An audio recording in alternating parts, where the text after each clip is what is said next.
Notre thème de ce jour, c'est « Par tes paroles, tu seras justifié. Par tes paroles, tu seras condamné. » C'est notre thème.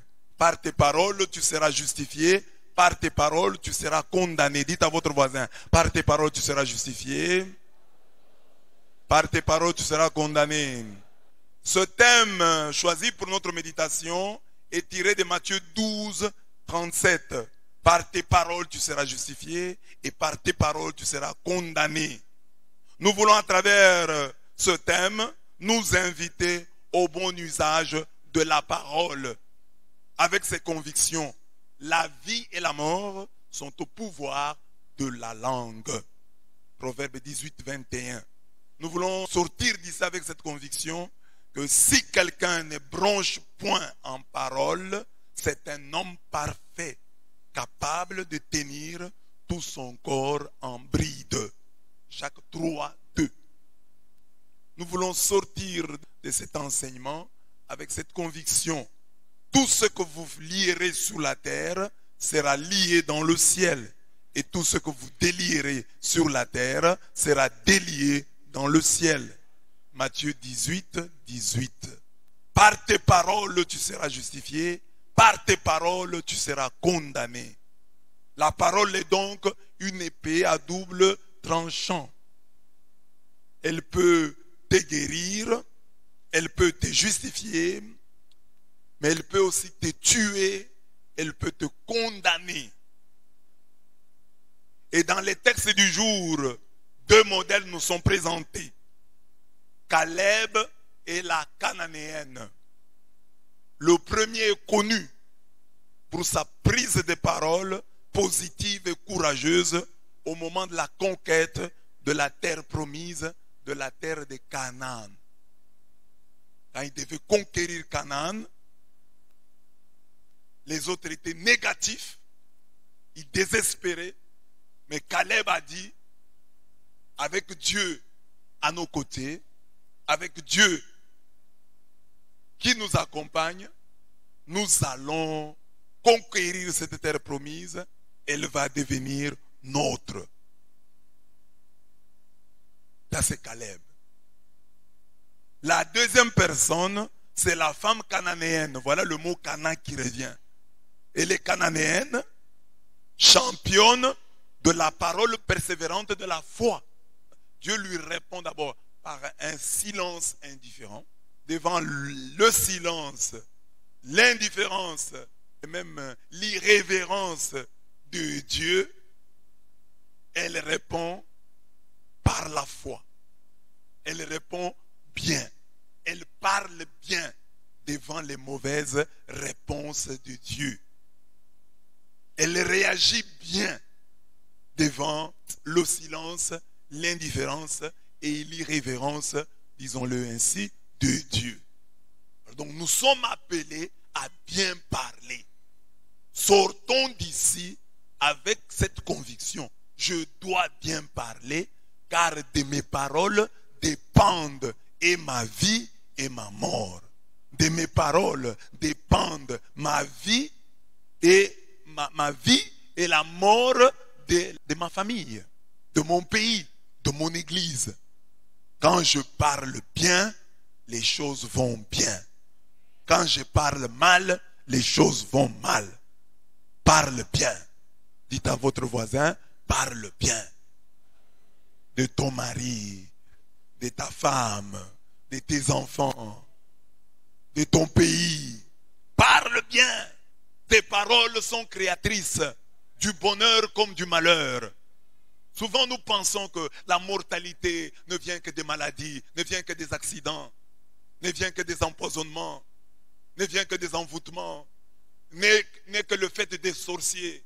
Mais à travers les lectures d'aujourd'hui, on dit les paroles tuent. La mort vient aussi de nos paroles. Nos paroles sont meurtrières. Elles sont suicidaires. Elles tuent les autres et nous tuent nous-mêmes. Et Jacques dit, il le dit bien, je l'ai dit ici, si quelqu'un ne bronche point en parole, c'est un homme parfait, capable de tenir tout son corps en bride. Alors j'ai 3 points. Premier point, parle positivement de l'impossible. Deuxième point, par tes paroles et tes actes, conjure la malédiction. Et enfin, le dernier point, réponds bien quand Dieu te parle mal. Réponds bien quand Dieu te parle mal. Parle positivement de l'impossible. Dans la première lecture, nous l'avons tous suivi, on nous dit que 12 hommes furent envoyés par Moïse avec quelle mission? Explorer le pays de Canaan. Il leur dit, montez ici par le midi et vous monterez sur la montagne. Vous verrez le pays, ce qu'il est et le peuple qui l'habite.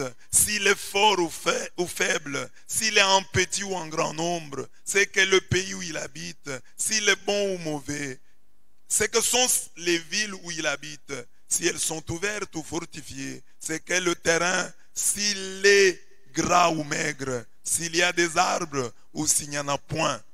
Ayez bon courage et prenez des fruits du pays. C'était le temps des premiers raisins. Il dit, allez-y, explorez le pays.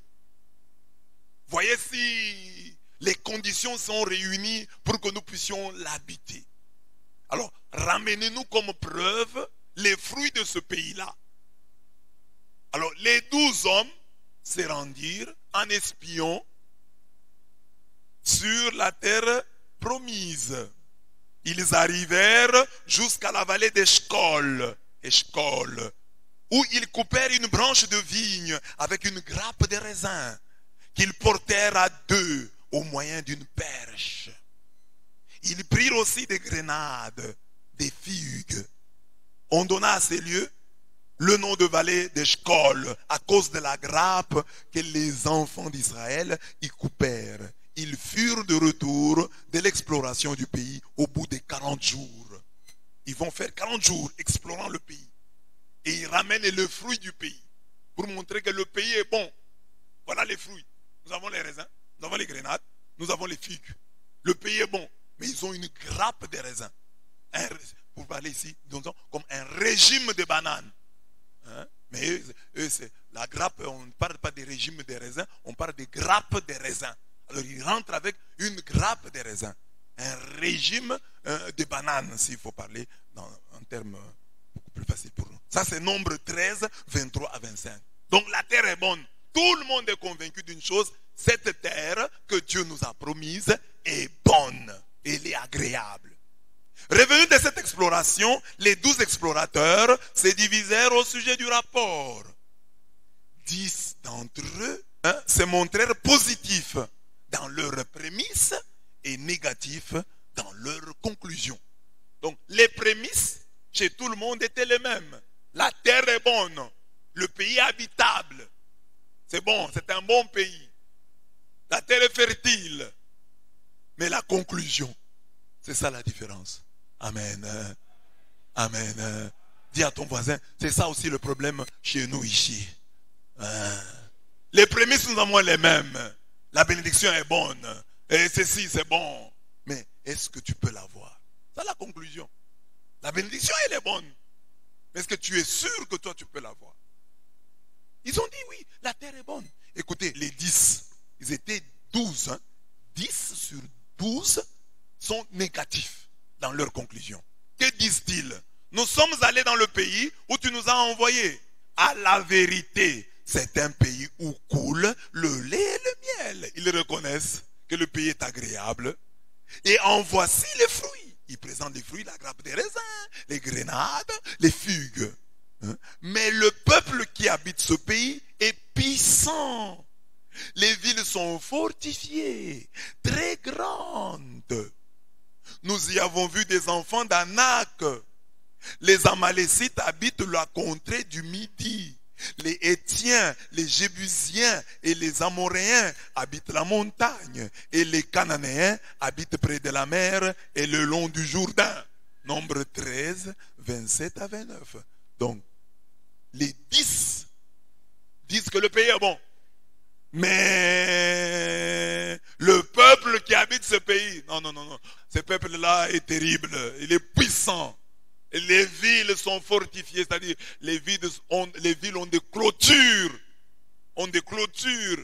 Ce sont des forteresses.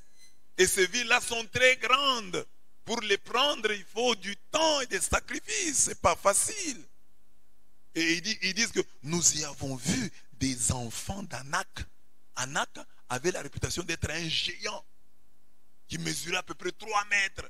Nous avons vu les descendants d'Anak. Ils sont là. Des gens très élancés. Et puis le pays est habité. C'est-à-dire la terre que Dieu nous a promise là. Les territoires que Dieu nous a promis. C'est un territoire habité par des géants. Et comment nous allons le prendre? C'est ce que Dieu te dit. Et Israël est un enseignement pour chaque homme, pour le développement personnel de chacun d'entre nous. Que ce que Dieu te promet, et ce que tu veux avoir, est toujours et déjà habité par des géants. Pour l'avoir, il faut te battre. La vie ne te fera jamais de cadeaux.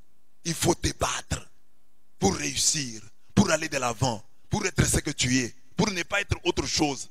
Pour avancer, tu dois te battre. Pas de vie où il n'y a pas de combat. Le combat est partout. Le combat est partout. C'est lui qui néglige cette dimension, qui la prend moins au sérieux, échoue dans sa vie. Tous ceux qui ont oublié que la vie était un combat ont échoué. Parce qu'ils n'ont même pas eu le temps de se battre, ne sachant pas que la vie était un combat. C'est ça que la Bible dit. En d'autres termes, le territoire, la terre promise est en fait une terre que tu dois conquérir. C'est une terre que tu dois conquérir. Tu dois te battre. Pour te marier, tu dois te battre. Pour vivre, tu dois te battre. Pour réussir, tu dois te battre. Si tu ne te bats pas, c'est ton problème. Alors ces gens disent, non, le pays est habité par les géants, donc nous ne pouvons rien. Voilà, ça c'est un constat. Même vous, vous allez quelque part, on vous engage dans une entreprise, vous trouverez des géants qui occupent cet endroit. Oh, tel médecin, oh, tel avocat, il a fait la pluie et le beau temps, il a fait un nom ici dans la ville. Il est connu, il est très fort, et tu devras l'affronter un jour. C'est un géant que tu trouves. Même dans le cœur, je le dis souvent, même dans le cœur de ton mari, le cœur a déjà été habité par un géant, par une géante. Parce que ton mari aimait une femme. Et cette femme-là, c'est elle qui a plaqué ton mari. Et ton mari s'est retrouvé avec toi. Mais regrettant toujours la géante-là qui l'aimait bien et qui l'a plaqué. Même ta femme. Oui, tu peux avoir une femme. Son cœur a été occupé par un géant. Tu dois te battre pour chasser le géant. Pour t'imposer toi dans ce cœur-là. Parce que ta femme a un passé. Ton mari a un passé. Et même si elle n'a pas un passé pécamineux, elle peut avoir un passé merveilleux. Même dans le passé merveilleux, il y a un géant. Je vous ai parlé du mariage d'Isaac. On dit que quand Isaac s'est marié à Rebecca, il oublie sa mère. Hein? Et en fait, c'est Rebecca qui lui fait oublier sa mère. Donc dans le cœur de l'homme sérieux, qui n'a pas eu d'histoire avec les femmes, il y a un géant, sa mère. Dans les cœurs des femmes sérieuses, qui n'ont pas eu d'aventure avec les hommes, il y a un géant, leur père. Et quand toi tu épouses cette femme, dont le papa était un véritable héros, tu dois aussi devenir le héros de cette femme. C'est un défi immense que tu dois relever. On va dire, ah non, moi j'ai pas de problème, je vais vivre comme si je n'avais pas de combat. Il y a un combat. Tu dois chasser le géant habitant le cœur de ta femme. Tu dois chasser le géant habitant le cœur de ton mari. Partout où tu vas, tu remplaces quelqu'un. Tu remplaces quelqu'un de quelque manière que ce soit. Bats-toi pour le remplacer valablement. Amen. Voilà, Dieu promet à Israël une terre habitée par des géants. Et les autres reculent devant cet obstacle. Caleb s'élève. Et Caleb fit taire le peuple qui murmurait contre Moïse. Caleb dit, montons, emparons-nous du pays, nous y serons vainqueurs. Nous y serons vainqueurs. Donc Caleb, c'est le type de l'homme courageux, de l'homme aux paroles positives, de l'homme qui tutoie l'impossible. Les autres, vous voyez l'impossible, mais lui le tutoie. Il dit, montons, montons, du pays, nous y serons vainqueurs. Nombre 13, 30. Cette intervention de Caleb ne changea rien. Les 10 explorateurs tenaient mordicus à leur conclusion négative. Nous ne pouvons pas monter contre ce peuple, car il est plus fort que nous. Le pays que nous avons parcouru pour l'explorer est un pays qui dévore ses habitants. Tous ceux que nous y avons vus sont des hommes d'une haute taille. Et nous y avons vu les géants, enfants d'Anak, de la race des géants. Nous étions à nos yeux et aux leurs comme des sauterelles. Nombre 13, 31 à 33. Ils disent même qu'aux yeux de ces géants-là, nous étions comme des sauterelles, même à nos propres yeux. Quand nous nous regardions et regardions les géants en face de nous, nous disions, nous sommes des sauterelles. Nous ne pouvons rien. Voilà les mauvaises paroles qui te tuent. Toi aussi, tu arrives de t'appeler sauterelle. Enfin, sauterelle, c'est bien. Mais tu as des petits noms, tu t'appelles fourmi, tu t'appelles... C'est cela, tu dis, je ne suis rien. Voilà. Tu te tues avec ces paroles. Devant ces paroles décourageantes, toute l'assemblée éleva la voix et poussa des cris et le peuple pleura pendant la nuit. Donc le peuple va commencer même à pleurer. Toute l'assemblée éleva la voix et poussa des cris et le peuple pleura pendant la nuit. Et les Israélites reprirent leur refrain d'incrédules ingrats. Que ne sommes-nous morts dans le pays d'Égypte? Ou que ne sommes-nous morts dans ce désert? Pourquoi l'Éternel nous fait-il aller dans ce pays où nous tomberons par l'épée? Nos femmes et nos petits-enfants deviendront une proie. Ne vaut-il pas mieux pour nous retourner en Égypte? Et ils se dirent l'un à l'autre, nommons un chef et retournons en Égypte. Nombre 14, 2 à 4. Nommons un chef et retournons en Égypte. Parce que là, nous allons mourir. Mieux vaut être en Égypte esclave qu'aller dans la terre promise pour nous battre. Nous ne voulons pas nous battre. Nous voulons être des esclaves. Vous voyez, les libérateurs ont toujours des problèmes. Ne vous en faites pas quand il y a des soubresauts dans le pays, quand le pays veut changer, qu'il y a des problèmes. L'homme n'aime pas la liberté. En réalité, il n'aime pas la liberté. Il n'aime pas la vérité. Vous voyez, dans ce pays, tous ces bruits, bon, ceci, cela, ça peut être aussi des bruits des gens qui sont insécurisés.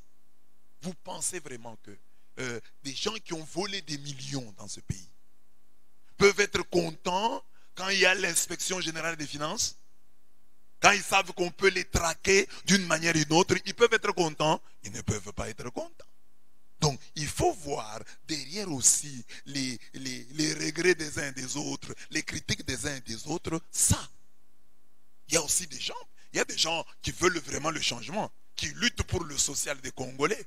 Mais il y a derrière eux des anciens voleurs. Les anciens voleurs, quand ils parlent, ce n'est pas qu'ils commencent à lutter pour notre social. Non! Eux n'ont jamais été les amis de notre social. Ils ont peur des procès qui les attendent. Parce que si on les poursuit en justice, on va les arrêter. Ils nous ont tellement volé qu'ils n'arrivent plus à dormir dès qu'ils apprennent seulement qu'il y a l'inspection générale des finances à leur trousse. Donc ne les suivez pas. Il y a des gens, quand ils se battent, c'est vraiment pour le social des Congolais. Et vous verrez ces gens-là, quand ils parlent, quand il y a le bien, ils vont se réjouir. Mais c'est lui qui a peur du changement. C'est lui qui a peur que les lignes bougent dans ce pays. Vous le verrez se battre avec acharnement exagéré. Donc ça, on dit non, ça, c'est autre chose. Il craint autre chose. On a touché à ses intérêts. Ou on veut toucher à ses intérêts. Amen. Donc, le changement, le peuple ne l'aime pas. Le peuple dit, nous voulons retourner en Égypte. Nous voulons continuer à vivre comme on vivait autrefois. Mais votre changement là, on n'en veut pas. Dit, choisissons-nous un chef, retournons en Égypte. Dit, Moïse n'est pas un bon chef. Le chef qui nous sort de l'Égypte, qui veut nous faire entrer dans le pays où coule le lait et le miel, nous n'en voulons plus. Nous ne voulons plus de lui. Nous voulons un chef maintenant qui nous retourne à notre passé, qui nous retourne dans l'Égypte où nous étions esclaves. Malgré la force de la pression, Josué et Caleb continuèrent à bien parler de la terre promise. Qu'est-ce qu'ils disent? C'est parce que ce n'était pas seulement Caleb, c'était Josué et Caleb. Le pays que nous avons parcouru pour l'explorer est un pays très bon, excellent. Si l'Éternel nous est favorable, il nous mènera dans ce pays et nous le donnera. C'est un pays où coule le lait et le miel. Seulement, ne soyez point rebelles contre l'Éternel et ne craignez point les gens de ce pays, car ils nous serviront de pâture. Ils n'ont plus d'ombrage pour les couvrir. L'Éternel est avec nous, ne les craignez point. Nombre 14, 7 à 9.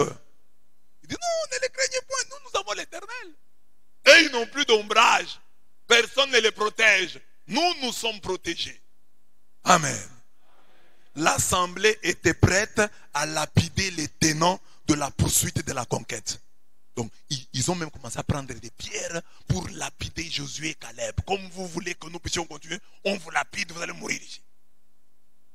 Lorsque la gloire de l'Éternel apparut sur la tente d'assignation devant tous les enfants d'Israël. Alors, Dieu était intervenu, ils ont vu la gloire de l'Éternel, c'est-à-dire la colonne apparaître sur la tente de la rencontre. Nombre 14, 10. Devant une telle désinvolture, l'Éternel était sur le point de détruire Israël, mais il fut arrêté par l'intercession de Moïse, son serviteur. Mais comme punition minimale, Dieu va dire, bon voilà, je vais vous détruire tous. Moïse va intercéder. Dieu, tu vas détruire tout le monde, pourquoi? Alors Dieu va dire, je vous donne une punition minimale. Tous ceux qui ont vu ma gloire et les prodiges que j'ai faits en Égypte et dans le désert, qui m'ont tenté déjà 10 fois et qui n'ont point écouté ma voix, tous ceux-là ne verront point le pays que j'ai juré à leur père de leur donner. Tous ceux qui m'ont méprisé ne le verront point. Et parce que mon serviteur Caleb a été animé d'un autre esprit et qu'il a pleinement suivi ma voix, je le ferai entrer dans le pays où il est allé et ses descendants le posséderont. Nombre 14, 22 à 24. Et notre texte, je suis vivant, dit l'Éternel. Je vous ferai ainsi que vous avez parlé à mes oreilles. Vos cadavres tomberont dans ce désert. Vous tous, dont on a fait les dénombrements, en vous comptant depuis l'âge de 20 ans et au-dessus, et qui avez murmuré contre moi. Vous n'entrerez point dans le pays que j'avais juré de vous faire habiter, excepté Caleb, fils de Yephuné, et Josué, fils de Nun. Et vos petits-enfants, dont vous avez dit, ils deviendront une proie. Je les y ferai entrer, et ils connaîtront le pays que vous avez dédaigné. Vos cadavres à vous tomberont dans le désert, et vos enfants paîtront 40 années dans le désert, et porteront la peine de vos infidélités, jusqu'à ce que vos cadavres soient tous tombés dans le désert. De même que vous avez mis 40 ans à explorer le pays, vous porterez la peine de vos iniquités 40 années. Une année pour chaque jour, et vous saurez ce que c'est que d'être privé de ma présence. Vous voyez la sanction minimale. Dieu devait les exterminer tous. Ça c'est Nombre 14, 28 à 34. Dieu devait les exterminer tous. Mais il va dire, je vais exterminer ceux qui ont 20 ans et plus. Donc l'âge chez Dieu où les plaintes sont permises, c'est de 1 an à 19 ans. Dès que vous avez 20 ans, vous continuez à vous plaindre, vous mourrez au désert. Vous ne verrez pas la terre promise. Tous ceux qui ont 20 ans et plus, et qui se plaignent, et qui ne savent pas tutoyer l'impossible, et qui reculent devant l'impossible, vont mourir au désert, s'ils ne sont pas encore morts. Donc Dieu peut encore accepter vos plaintes, vos pleurs, vos larmes, quand vous avez 18 ans, quand vous avez 17 ans, quand vous avez 16 ans. Dès que vous atteignez 20 ans, et que vous continuez à trembler devant les obstacles, à trembler devant les géants, malgré la promesse de Dieu, vous mourrez au désert, c'est-à-dire sans avoir atteint l'objectif vers lequel vous avez longtemps marché. Vous n'allez pas atteindre vos objectifs. De ce long récit, on peut tirer les leçons suivantes. Première leçon, notre parole positive doit porter d'abord sur l'Église. Nous sommes des chrétiens. Et ici à l'Église, nous venons comme pour explorer. Nous nous préparons à entrer au ciel. Chaque jour dit, heureux les invités au repas du Seigneur. Nous répétons, nous faisons la répétition du ciel. Donc, notre terre promise, notre Canaan, dont nous devons bien parler, que nous explorons avant de l'habiter, c'est l'église. C'est l'église. C'est ici le ciel en miniature, la terre promise en miniature. Parlons bien de l'église. Parlons bien de ses prières. Parlons bien de ses activités. Chaque fois que nous en venons, le monde doit voir en nos mains la grappe de raisin, la parole positive. C'est de cette manière que le monde croira en cette destination, en notre destination céleste. Quand tu retournes, comment ça a été la prière aujourd'hui? Parle en bien. Retiens le bien que tu as vu à la prière. Comment a été l'enseignement? Dis ce qui a été bien dit. Oh, aujourd'hui, on n'a rien dit. C'est ça pour toi. Parler en mal de la terre promise. Comment là, toi, tu retiens de l'église que ce qui est négatif. Aujourd'hui, nous étions à l'église. Voilà un frère dormait. Beaucoup de frères ont dormi aujourd'hui. C'est ça que le monde attend de toi. Témoigne comme Caleb. La terre est bonne. Nous y entrerons. Ça va. C'était très bien. Amen.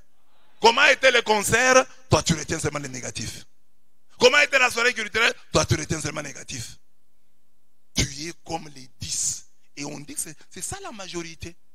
Sur 12, il n'y a que 2 qui savent parler en bien. Les 10 là sont des négativistes. Demande à ton voisin, tu fais partie des 10 ou de 2? Du côté de la majorité là. La majorité négative, ça ne va pas, ça ne va pas partir. Il y a des gens qui racontent, tu crois que c'est bien, c'est à ton avantage, mais tu te perds toi-même et tu perds ta propre valeur. Parce que, toi Roméo, hein, tu peux aller raconter l'histoire de la... Hein, non, c'est Jonathan qui faisait ça, c'est Laurent qui faisait ça, c'est vrai. À celui qui connaît Laurent, ça va, il va s'arrêter que c'est Laurent le voyou. Mais celui qui ne connaît pas Laurent, il va dire quoi? Les jeunes de la paroisse U, et dans les jeunes de la paroisse, ça peut être toi. Ça peut être toi. Ça peut être n'importe qui. Il y a quelqu'un qui va rater peut-être une grâce, une bénédiction à cause des paroles que toi tu as prononcées. Les jeunes de la paroisse universitaire sont comme ça. Les paroles. Les paroles. Et c'est ça qui m'étonne, que quand on est tout petit là, on est encore jeune, mais vous êtes réputé. Toute jeune fille. Vous êtes encore toute jeune fille. Toute une jeune fille. Vous êtes encore un jeune garçon. Un tout jeune garçon là. Mais on vous connaît dans les histoires des racontards. Hein? Vous êtes dans une histoire de commérage. Qui a dit ça? C'est telle fille. Qui a dit ça? C'est tel garçon. À ton âge, déjà tu te bloques ainsi. Rentre chez toi avec la grappe des raisins. Avec les bons fruits de la prière. On a joué très bien. On a chanté très bien. C'était très beau. En tout cas, on a aimé. Rentre avec ça. Rentre avec ça. Amen. Notre parole doit témoigner du fait que si nous savons ce que Dieu a fait hier, nous n'ignorons pas ce qu'il est en train de faire maintenant et ce qu'il fera demain. Parce qu'eux commencent à penser à l'Égypte. En Égypte, nous étions bien. Mais maintenant, vous n'êtes pas bien. Mais vous êtes en train de vous libérer. Mais on vous montre les fruits. Non, non, non, ça c'est rien. Alors, ici, nous devons témoigner du fait que nous, si nous savons ce que Dieu a fait hier, nous n'ignorons pas ce qu'il est en train de faire et ce qu'il fera demain. Ne bénissons pas notre passé afin de disqualifier le présent et de désespérer de l'avenir. Appuyons-nous sur les merveilleux passés pour espérer un présent et un futur encore plus radieux. Ne disons pas, bon, hier nous étions bien. Souvent les gens qui disent ça, c'est pour disqualifier, pour énerver le présent. Pour énerver le présent, ils disent que hier ils étaient bien. Non, ne dites pas ça pour énerver le présent. Mais appuyez-vous sur les merveilleux de votre passé pour croire aux merveilleux de votre présent et surtout aux merveilleux de votre avenir. J'avais ceci, donc je l'aurai encore. Donc j'aurai davantage. Ah non, j'avais ceci, donc aujourd'hui c'est rien, non.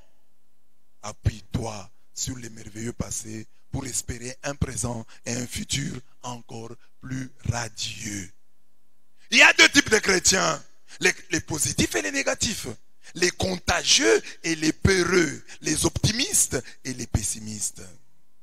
Ceux qui s'emparent des promesses par la foi, et ceux qui reculent par incrédulité ou par peur. Ceux qui croient en la grappe des raisins qu'ils portent, et c'est à qui la grappe des raisins ne dit rien.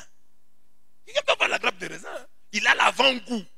Il a un diplôme, mais le diplôme ne lui dit rien. Il a un fiancé, il a une fiancée, mais tout ça ne lui dit rien. C'est ça la grappe des raisins. L'avance que tu as. Tu n'as pas encore reçu ce que tu cherches. Mais Dieu t'a donné déjà en avance ce que tu auras. Élève ce que tu as déjà en main. Parce que c'est la grappe des raisins qui atteste que tu marches vers la terre promise. Que le pays où tu vas, le lait et le miel coulent. Au sujet des négatifs, les récits montrent que la majorité fait partie de ce groupe. La majorité, sont les négatifs. Et les personnes toxiques. Il faut les exclure de ta vie. Tu as quelqu'un dans ta vie, il est toujours négatif. Alors, fais un test. À ton ami, dit un jour, je voudrais devenir président de la République. Il va dire, ah non. Je voudrais devenir premier ministre, il va encore dire non. Je voudrais être ministre, il va encore dire non. Mais cet homme, la tête dans quoi? Si tu lui as dit président de la République, il a refusé. Premier ministre, il a refusé. Ministre, il a refusé. Qu'est-ce qu'il espère? Il espère que tu sois quoi? Dis à ton voisin, je serai président de la République. Attends sa réaction, il dit quoi? Je serai premier ministre. Il ne peut pas t'encourager. Je serai ministre, il ne sait pas t'encourager. Donc lui, il te voit où? Demande-lui maintenant, tu me vois où? Si je ne peux être ni président, ni premier ministre, ni ministre, tu me vois où? Bon, je laisse même président, je laisse la politique, je dis, je serai un grand patron. Même là, tu doutes. Même là, tu doutes. Alors, tu veux quoi? Tu veux quoi? Alors, tu viens faire quoi dans ma vie? Trouve des gens qui t'encouragent, qui te disent, c'est possible. Tu peux le faire. Qui te disent même quand toi tu dors là, qui dit, tu es capable de ceci et de cela. Et toi tu t'étonnes, ah bon? Je suis capable de cela? Oui. Voilà les amis que tu dois avoir. Qui croient en toi. Qui croient en ton avenir radieux. De telles personnes, il faut vivre avec. La majorité d'entre nous voit les obstacles, voit les villes fortifiées, voit les géants qui habitent la terre promise. La minorité voit les opportunités. La minorité voit les atouts. La minorité voit les possibilités. Regardez les négatifs ici. Avant même d'explorer le pays, la terre promise, ils étaient déjà dans le pessimisme. Ils ont vu ce qu'ils s'attendaient à voir, des obstacles. Ils cherchaient des obstacles. Dans leur récit, ils exagèrent les traits de l'ennemi, alors que d'après Rahab, c'est le Dieu d'Israël qui inspire la terreur au peuple de Canaan. Dans la terre promise même, Rahab a dit que non, je sais que l'Éternel vous a donné ce pays. La terreur s'est emparée de nous et tous les habitants de la région sont pris de panique à cause de vous. Ça, on leur a dit que non. En tout cas, Dieu est avec vous. Mais ils ont toujours peur. Les négatifs, les peureux, oublient complètement tous les miracles que Dieu a accomplis pour les amener jusque là où ils sont. Ce sont les miracles qui t'ont amené jusqu'ici. Jusque-là, tu n'as vécu que des miracles. Alors pourquoi crains-tu les obstacles? Parce que jusque-là, tu n'as vécu que des miracles. Ce sont les miracles qui t'ont amené où tu es. Mais pourquoi tu doutes? Tu vois les obstacles, tu doutes. Je vous ai prêché depuis dimanche, ça revient. Que les obstacles créent l'atmosphère du miracle. Ne les crains pas. Au contraire, dis-toi, voilà Seigneur. Tu es le héros, comme on dit de chez nous. Tu es le héros qu'on appelle le jour de la guerre. Ils oublient, les enfants d'Israël, que ce sont les miracles qui les ont amenés là où ils sont. Ils oublient comment Dieu les a délivrés à main forte et à bras étendus. Les difficultés du désert les poussent à oublier les merveilles de Dieu. Que les difficultés du désert ne te fassent pas oublier les facilités de Goshen. Au sujet des positifs, 4 hommes courageux feront face à plusieurs millions de peureux. Aaron, Moïse, Caleb et Josué. Aaron et Moïse n'entreront pas dans la terre promise pour d'autres raisons. Mais Caleb et Josué entreront parce qu'ils ont parlé positivement de la terre promise. Les négatifs voyaient la grandeur de leurs difficultés. Les positifs voyaient la grandeur de leur Dieu. Un peureux idolâtre la difficulté. Un courageux la désacralise. Le peuple voyait la grandeur des obstacles, mais Aaron, Moïse, Caleb, Josué réalisaient la gravité de l'incrédulité et de l'insulte faite à Dieu. Ils ne regardèrent pas leur faiblesse, ils regardèrent la force de Dieu. Ne regarde pas tes faiblesses, regarde la force de Dieu. Les esprits de mort travaillent beaucoup avec nos paroles. Ils créent des refrains de mort et nous obligent à les chanter pour notre malheur. Ils travaillent avec nos peurs. Les esprits de mort travaillent avec nos incrédulités. Soyons de ceux qui n'ont pas peur et qui croient aux promesses de Dieu. Personne ne peut nous empêcher d'entrer en possession de notre héritage, sauf nous-mêmes. Croyons en Dieu, agissant en nous et par nous. Croyons en nous-mêmes. Croyons aux capacités des autres, à leur conversion, à leur épanouissement. Ne renonçons pas à notre héritage par découragement ou par incrédulité, mais imitons la foi de Josué et de Caleb. Bien-aimés, il y a des esprits de mort. Et les esprits de mort sont des terroristes. Ils t'envoient une douleur. Ce n'est pas encore une maladie. C'est juste une douleur au bas-ventre, une douleur au dos. Et ils te poussent à prononcer des paroles meurtrières ou suicidaires. Et nous tombons souvent dans le piège.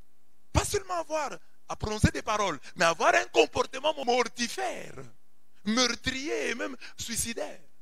Parce que quand tu commences à trembler pour ce mal-là que tu as, ah, maintenant je vais mourir. Avec ça, vraiment, cette douleur que j'ai, ça c'est la mort.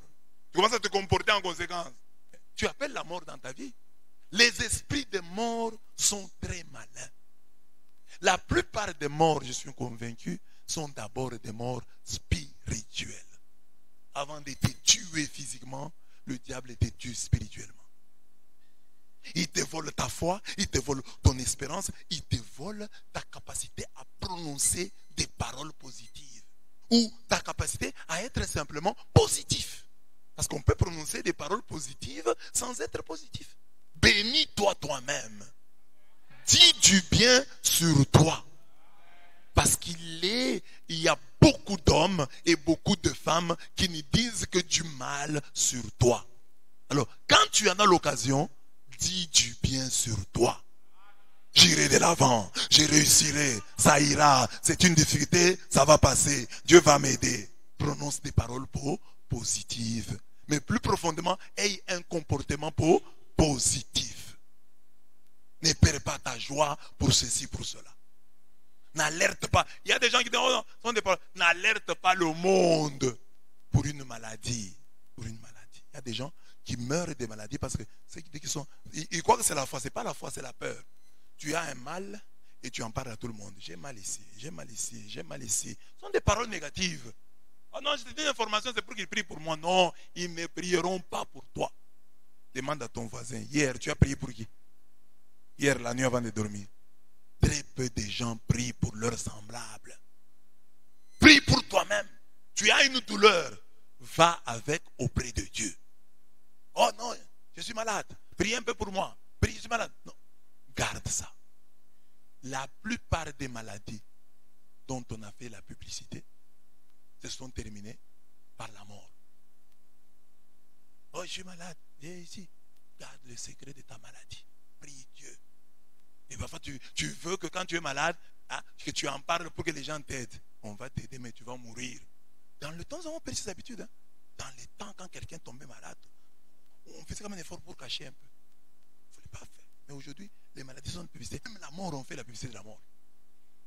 Un frère, on met la photo. Amen. Prie dans le silence. C'est ça. Ah non, moi je n'ai pas prononcé des paroles de mort. J'ai seulement prié pour que mon enfant soit en vie. Mais tu en as parlé à tout le monde. Tu en as parlé à tout le monde.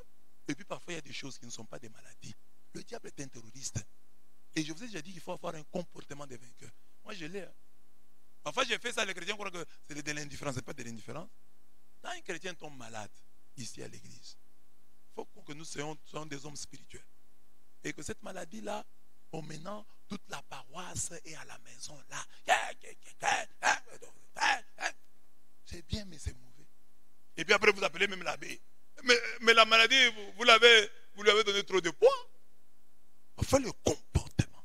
Regardez comment Jésus se comporte avec les démons, avec les maladies. Il y a des maladies qu'il faut carrément saboter. Hein? Tu te concentrer trop. Et un comportement positif.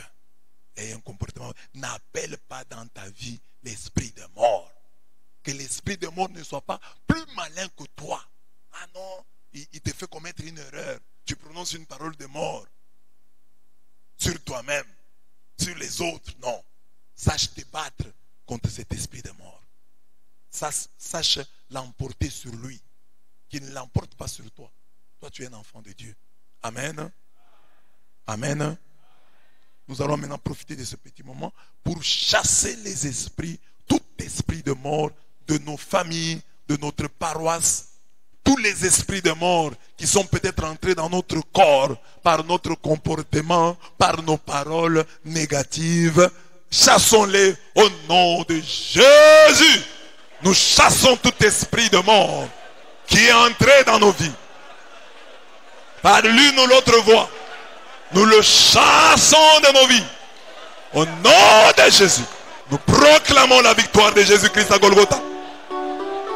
Nous disons qu'au nom de cette victoire, la mort ne saurait l'emporter sur nous.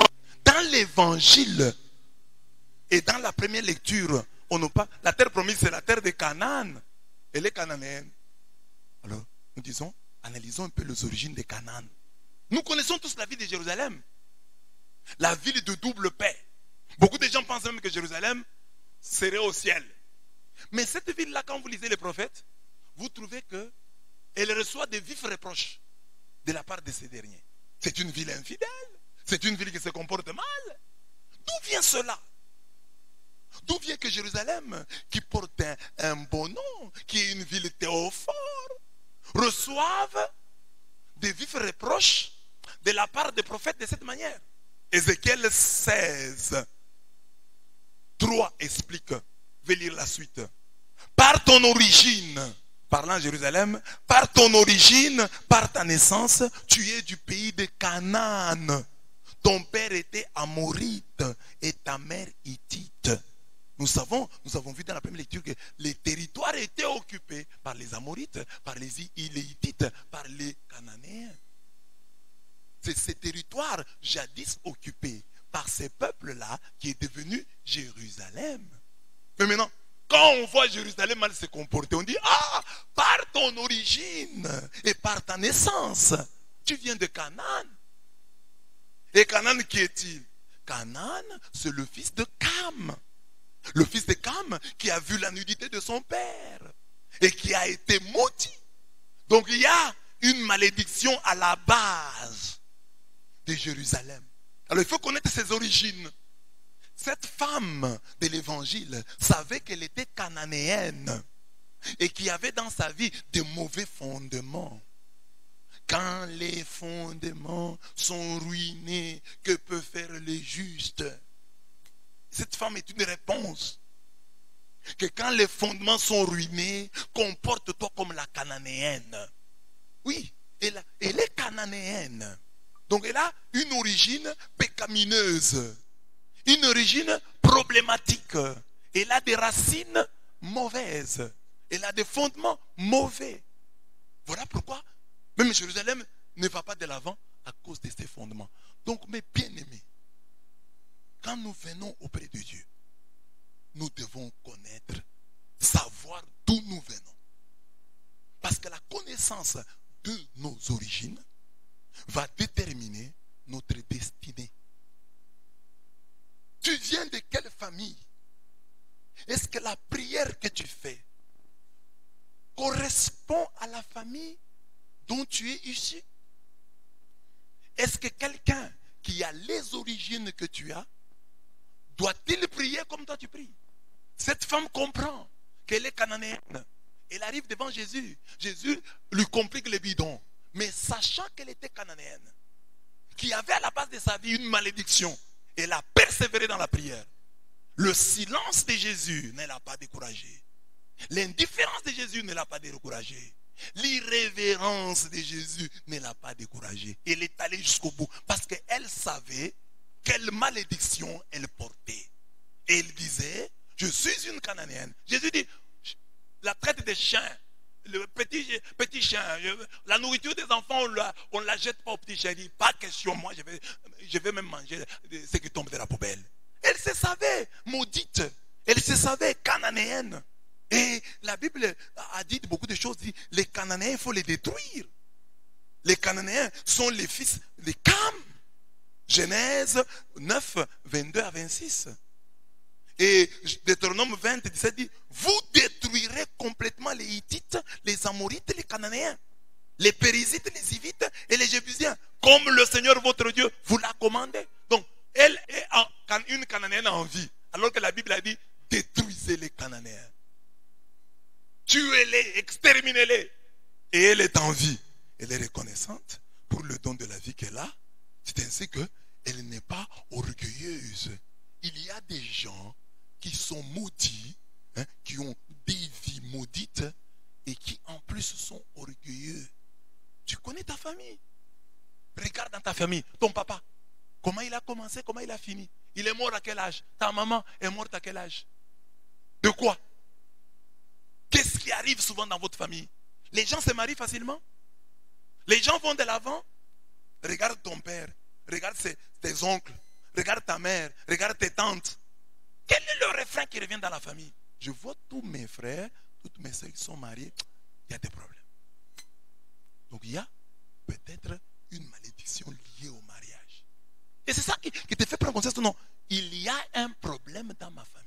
Alors, ce problème qui est dans ma famille, je dois le régler autrement.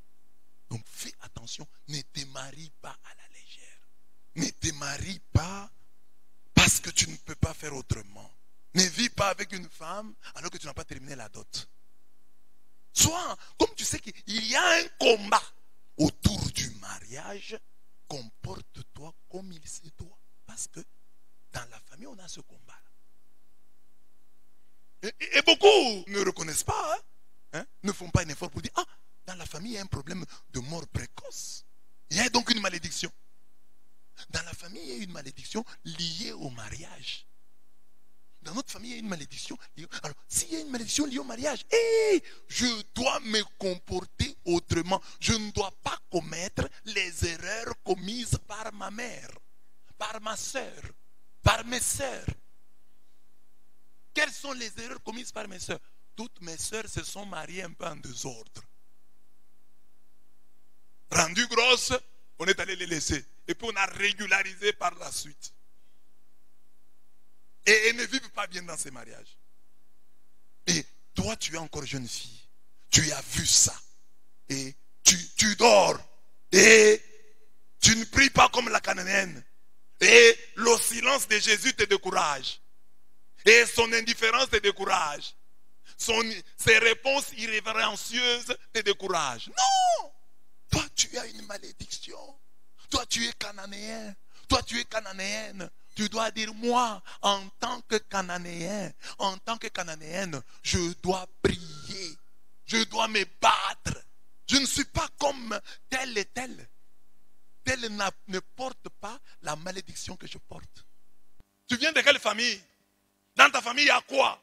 Ce que je vous ai raconté ici, cette dame-là, elle a sa sœur. Dans la famille, il n'y a jamais personne de toutes ses sœurs. Personne ne s'est bien marié religieusement. Alors, elle est mariée religieusement avec un bon mari qui travaille à un bel endroit. Ils ont une belle maison. Ils ont même une bonne. Mais comme les démons là réclamaient la femme, les démons du célibat dans sa famille, de la prostitution dans sa famille, réclamaient cette femme-là. Les démons fait quoi? Fait que le mari de cette dame-là tombe avec sa bonne. L'histoire se sait, on raconte l'histoire à la femme. La femme est au courant que son mari a eu des relations louches avec la bonne. La solution serait de chasser la bonne. Mais la femme commet l'erreur d'écouter sa grande sœur qui n'est pas mariée. La grande sœur dit, pas question, prends tes histoires, on va rester chez moi. La sœur tombe dans le piège, elle prend ses histoires il va rester chez sa grande sœur célibataire. Donc, elle laisse la bonne à la maison. Et l'homme dit, bon, on m'a laissé la bonne. Elle n'est pas si mauvaise que ça. Il reste encore avec la bonne. Et la bonne se retrouve enceinte. Et dans un cas comme ça, la bonne va mettre au monde seulement l'enfant que le papa désirait là. Si la maman mettait seulement au monde des filles, la bonne va mettre au monde un garçon. Si la maman mettait au monde des garçons, la bonne va mettre au monde une fille. Si la maman mettait et les garçons et les filles, la bonne va lui donner les jumeaux. Mais non, elle est partie. Oh, avec sa soeur, ils sont même partis à l'étranger, dans un pays voisin, acheter des histoires. Hein, ils ont commencé à faire le commerce. Elle a laissé la maison à la bonne. Et la bonne, grosse qu'elle était, elle est restée. Elle a perdu son mariage. Et lors de notre voyage, elle est allée même mourir dans ce pays-là. Voilà le démon. Elle n'avait pas compris les démons, la malédiction qu'elle devait conjurer. Tu viens de quel pays? Tu es cananéenne. Cana, c'est le fils à Noé. Le fils à Cam. Cam qui a été maudit pour avoir découvert la nudité de son père. Et toi, tu viens de ce pays-là. Cana est maudit. Et toi, tu ne vois pas ça. Tu viens de quelle famille? C'est comme les filles ici, même à l'église. Il y a des filles qui savent pertinemment bien que ma maman était une prostituée. On ne va pas citer ça. Mais on sait que ma maman a eu une vie tourmentée. Elle a eu, nous sommes dans la maison là, moi je suis clair, l'autre est très noir. Donc maman nous a eu avec deux hommes différents. Donc c'est déjà un problème. Ma maman n'a pas eu la stabilité matrimoniale que moi je voudrais avoir. Alors il y a peut-être un esprit. Et je regarde aussi chez ma tante, il y a la même chose. Je dois me dire, il y a un combat dans la famille autour du mariage. Je ne dois pas blaguer. Quand j'ai un conflit avec mon mari, je dois me souvenir d'où je viens. Par ton origine et par ta naissance, tu es du pays de Canaan. Tu travailles quelque part. Dans la famille, tu vois que personne n'a un bon travail. Personne ne travaille vraiment. Personne n'a réussi sur le plan professionnel. Et toi, tu trouves un travail, tu réussis. Fais attention. Le démon là qui est dans la famille va venir te réclamer. Comment toute la famille, il y a une loi établie que les enfants de cette famille ne peuvent pas réussir professionnellement. Comment lui réussit? Et toi, tu vas commettre l'erreur de mal répondre à ton chef, de ne pas savoir t'excuser, de ne pas savoir demander pardon. Viens-toi d'où tu viens. Tu as encore du travail pour conjurer ta malédiction. Par ta naissance, par ton origine et par ta naissance, tu es du pays de Canaan. Conjure ta malédiction. Tu viens de quelle famille? Tu viens de quelle famille? Il y a quoi dans ta famille comme refrain? Et ça doit t'obliger à avoir un comportement différent. Moi, je viens de telle famille, il faut que je fasse attention. Moi, j'ai tel problème dans la famille, il faut que je fasse attention. Mais tu viens de telle famille, tu te comportes comme si ce n'était pas de... Il y a des enfants ici, les papas instables. Ton papa a eu des enfants avec plusieurs femmes. Et on l'a même attrapé. Je connais une famille comme ça, c'est arrivé, les enfants ont commencé à pleurer. Tu viens d'une famille comme ça. Et tu blagues quand tu as des idées. Oh, suis la fille telle. Moi, je peux commettre une erreur fatale. Par mon origine et par ma naissance, je suis du pays de Canaan. Canaan a été maudit. Et moi, pour conjurer la malédiction, je dois avoir un comportement et des paroles autres. Je ne dois pas vivre comme mes frères. Je ne dois pas vivre comme mes soeurs. Je dois vivre autrement. Oh, mon papa était un ivrogne. Mais oui, c'est ça ton origine. Et l'autre oncle est aussi ivrogne. Dans la famille, nous sommes une famille d'ivrognes. Ah bon? Alors moi, oh, je prends un verre. Tu prends un verre un jour, tu en prends un deuxième, tu t'enivres et tu commets des erreurs. Je connais quelqu'un. Un bon. Ce qu'il a perdu, c'est la boisson. Un jour, alors qu'il était ivre, il est rentré chez lui. Alors il rentre la nuit là, il trouve une fille qui attendait la veillée des prières là. C'est le jour où il a commis l'erreur fatale de sa vie. Et il a souffert. Tu vois? L'erreur fatale. Ce jour-là, peut-être il a dit, il a pris un verre de trop. C'est le jour où le diable l'attendait dans cette fille-là. Oh, et beaucoup de gens ne savent pas. Mon papa est où? Ma maman est où? Mes soeurs sont où? Mes frères sont où? Je viens de quelle famille? Oh, moi, je suis différent. Mais regardez cette femme. Alors, sachant qu'elle était, elle était porteuse d'une malédiction. Regardez comment elle se comporte.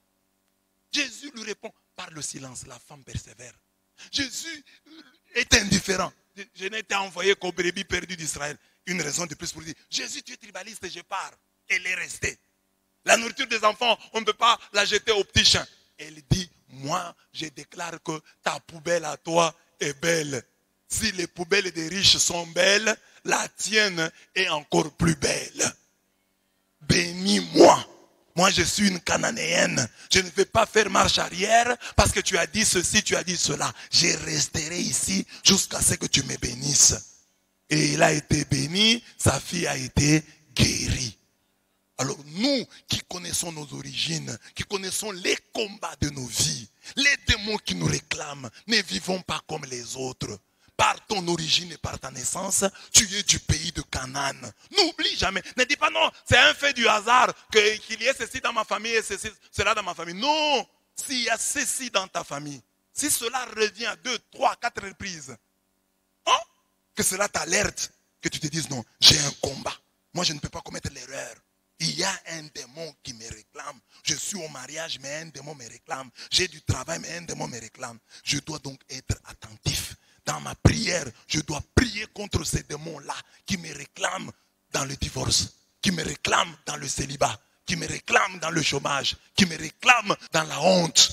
Parce que Dieu t'a donné la gloire, mais il y a un démon qui te réclame dans la honte. Récuse-le. Par tes paroles, tu seras justifié. Par tes paroles, tu seras condamné. Alors parle bien, même quand Dieu te parle mal. Oh Dieu, nous prions depuis des années, Dieu ne fait rien. Non, fais comme cette femme. Dieu répond mal. Réponds, parle bien. Dieu m'a mal répondu. Moi, je vais bien lui parler. Il est Dieu. C'est moi qui suis demandeur. Lui n'est pas demandeur. Moi, c'est moi la partie demanderesse. Donc, je dois toujours supplier. Je ne dois pas me comporter comme si c'est moi la partie qui donne. Non, moi, c'est la partie qui demande. Je vais le supplier jusqu'à ce qu'il me donne. Amen. Nous nous mettons debout et nous prions. Nous n'allons pas aller. C'est papa. Je sais d'où je viens. Je viens de Cana. Je ne vais pas me fatiguer. Je prierai jusqu'à ce que tu me répondes.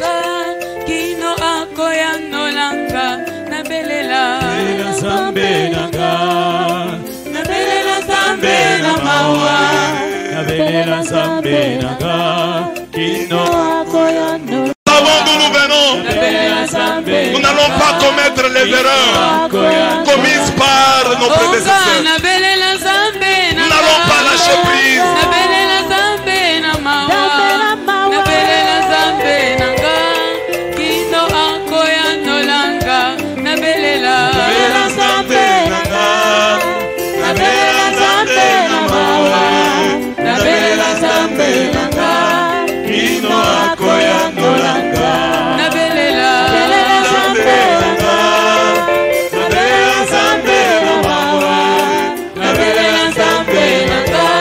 Kino